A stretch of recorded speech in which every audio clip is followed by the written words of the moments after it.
Thank you, Honorable Ministers. Now, I hand over the floor to Vas for his keynote address.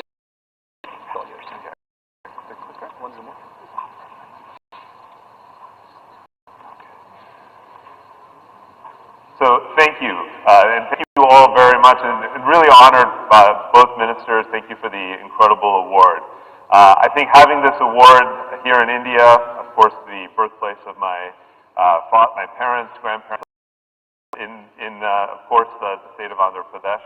You can see here my grandmother and grandfather, the only pictures I could find of them.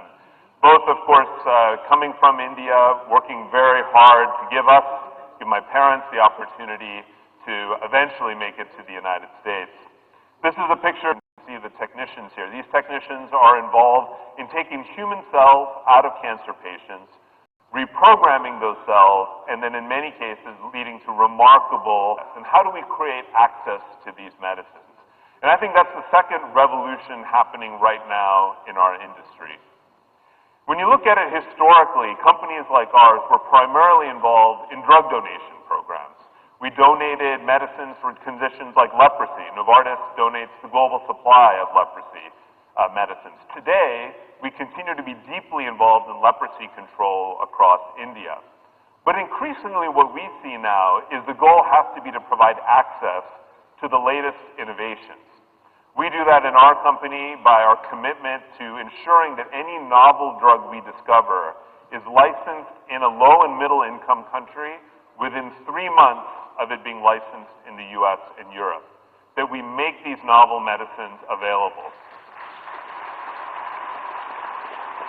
We do that in India through our work with access brands, our emerging market brands, which now enable us to bring the latest heart failure medicines, the latest medicines in dermatology, in neuroscience, to patients across India at scale. So we continue to believe as a company, and I believe we have to be about as an industry, how do we bring the latest innovations? I can tell you I had the opportunity to speak to the Gates Foundation and Bill Gates, and in his mind as well, as much as the challenge to find the next breakthroughs in malaria or in tuberculosis, we have to figure out how to bring these cell and gene therapies, I just told you, to populations all around the world. We have the power, of course, to transform lives in all corners of the planet. I believe access to medicines will be a big part, a really important part of that journey. And India will play an incredibly important role. I can tell you, at our Hyderabad Center, we have dedicated teams working on leprosy, working, of course, with our teams in Mumbai on sickle cell disease. For people who aren't aware, there's more sickle cell patients in India than in any other country in the world. So we have to be about bringing the innovation to those patients as well.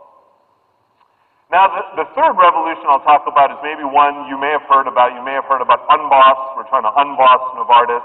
We're trying to create an inspired, curious, and unbossed culture. And this is also part of a broader transformation, I believe, that's happening in corporations all around the world. When you think about management theory really came about in the early 1900s when Frederick Taylor was running for Ford Motor Company large manufacturing plants. Over that time, we developed things like organizational charts and managerial KPIs. People were fundamentally cogs in a big machine to create output. We believed that human beings were motivated by carrots and sticks. If we incent human beings, they will continue to produce more. If we punish for behaviors we don't want, then of course they won't do those behaviors. And that's how modern managerial theory was built. We were thinking about managers. What I find absolutely fascinating is when you want to look for books about leadership, about what does it mean to lead others, you have to go back to Eastern thought.